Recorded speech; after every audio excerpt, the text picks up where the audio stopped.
Singapore's emotional tutor therapists, supporting A-level students beyond academics. Singapore. Picture this. It's the night before the A-level mathematics exams in November 2024, and Mr. Lim Chuan Lee finds himself inundated with over 800 WhatsApp messages. Some students are in a frenzy, desperately seeking clarifications on tricky equations, while others are looking for help with particularly challenging questions.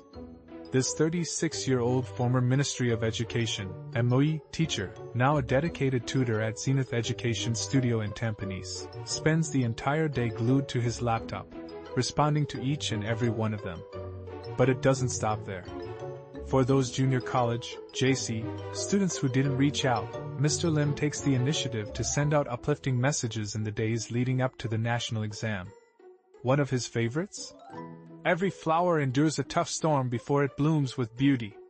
You have survived a very challenging period, and now is the time for you to shine. Welcome to the world of the emotional support tutor therapist. In Singapore, where education is a top priority, these tutors do much more than just teach.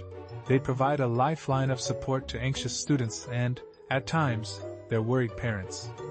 The demand for such services is staggering, with families in Singapore spending a jaw-dropping $1.8 billion on private tuition in 2023, a significant jump from $1.1 billion just a decade ago. Mr. Lim believes what sets him apart is his unwavering availability for his students. I'm always there to support them, no matter what kind of help they need, he explains, often seen with a stylus in hand, annotating students' work on his phone when he's not busy teaching his 10 classes a week. The types of help he provides vary widely, from quick WhatsApp questions that require brief answers to more complex problems that need detailed handwritten explanations or video recordings. He understands that a timely response is crucial, even outside of exam season, and strives to reply within an hour so his students don't feel stuck in their learning journey. Even though he only teaches in the afternoons, his day starts at 7 a.m. as he tackles late-night messages from students.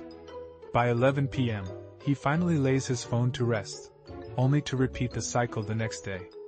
If I don't reply within 24 hours, I must have missed your message. Just ping me again, he tells his students, emphasizing the importance of communication.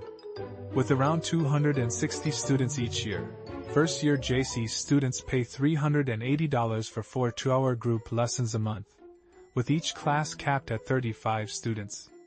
In a competitive tutoring landscape, responsiveness is key to standing out in what experts call the shadow education system, an increasingly saturated market of supplementary tutoring. Another tutor, Timothy Chia, takes a different approach to student support by leveraging technology. He uses artificial intelligence, AI, live streaming, and pre-recorded lectures to enhance the learning experience.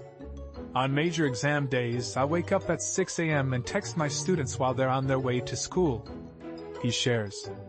To help ease exam nerves, he conducts live streaming sessions just hours before exams, allowing students to ask last-minute questions in real time.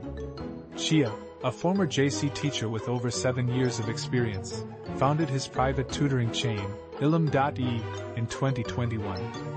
He now coaches around 160 secondary and A-level students a year in English and general paper, charging between $75 and $100 per class, with each class also capped at 35 students. His innovative web platform allows students to practice past-year papers online and receive immediate AI-generated feedback on their essays, a game-changer in a world where students crave instant responses. The allure of tuition centers today goes beyond just academic support. They tap into the anxieties of students and parents alike, offering a sense of prestige and aspiration. At the Thought Tailor, for instance, marketing strategies highlight the impressive qualifications of their tutors, many of whom hail from prestigious institutions like Oxbridge and the London School of Economics. Co-founder Sean Russell, a Cambridge graduate himself, emphasizes the importance of relatability, sharing his own humble beginnings to inspire students. We tell our students that our teachers have very humble backgrounds. I was from a neighborhood school, and I worked my way up, so they can do that too, he explains. This approach resonates with students from elite schools who are eager to gain admission to top universities and often seek guidance on personal statements and university applications. The friendly and approachable nature of tutors is another significant draw for students. Mr. Lim's engaging teaching style has gained traction on social media, with one of his viral Instagram videos racking up over 500,000 views. In it, he explains trigonometry formulas while wearing a chef's hat and using a pizza as a visual aid. Zenith Education Studio is not alone in this trend. Many centers are now using social media to connect with students through skits, giveaways, and relatable content that speaks directly to their concerns. "We speak directly to the JC kid," says Jamie Tan, Zenith's head of marketing. With over 5,000 student enrollments in 2024 and 70 tutors across 8 centers, the focus is on creating a friendly atmosphere where tutors are seen as approachable friends rather than strict educators. For Mr. Lim, this approachability is reflected in his own experiences, including his journey with dyslexia, which he only discovered at 26 while teaching.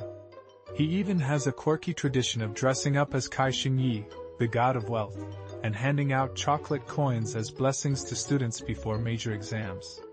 Mr. Chia notes that the demand for younger tutors is driven by students' desire for relatable figures. His center employs 23 teaching assistants, most of whom are undergraduates and former students, as current students find it easier to approach someone closer to their age. Students like rapport. If you speak to someone close to your age, you're more willing to share certain things, he explains. While the round-the-clock support can be demanding, the flexibility of private tutoring is a significant draw for many educators. For Mr. Lim, the shift from teaching at a JC to private education was prompted by a personal crisis in 2021 when his father required extensive care. "The teacher schedule didn't allow me the time and space to look after my dad's healthcare needs," he recalls.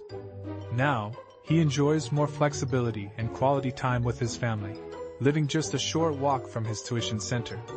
Similarly, Mr. Russell, who co-founded the Thought Tailor in 2022, appreciates the flexibility of his role, primarily teaching on weekends while dedicating weekdays to student queries and curriculum design. This allows him to work remotely, even taking midweek staycations to focus on his work. While tutors are reluctant to disclose their earnings, many report that their current salaries surpass what they made as school teachers. With each JC student typically paying between $60 and $100 per weekly class, and tutors often managing over 100 students a year, the financial incentives are clear. However, this booming private tutoring industry raises concerns about the widening gap between those who can afford such services and those who cannot. Dr. Jason Tan, an associate professor at the National Institute of Education, warns that the prevalence of private tutoring blurs the lines between public and private education, creating disparities in learning experiences based on families' financial capabilities. Despite the challenges, many tutors offer bursaries and discounts for needy students, aiming to provide some level of access to their services. Mr. Russell's center offers discounts ranging from 10 to 75% based on financial need, while Ilum.E provides a 50% discount for students under the MOE's Financial Assistance Scheme. Yet, as Dr. Jacqueline Ho from Singapore Management University points out, while these initiatives are commendable, they may not significantly impact the overall inequality in access to quality education. The reality is that higher-income families tend to spend more on tuition, perpetuating a cycle of advantage. In a competitive education landscape, the demand for private tuition shows no signs of waning. As students vie for spots at prestigious universities, academic results remain paramount, and many will continue to seek out any support they can find to achieve their goals. Mr. Chia candidly acknowledges this reality, stating, "It's true that students who go through tuition do get extra help, and it's not ideal. But if we don't allow this to happen, how can we claim to be meritocratic?" Ultimately, the landscape of education in Singapore is complex, with the interplay of meritocracy and parentocracy shaping the experiences of students and their families.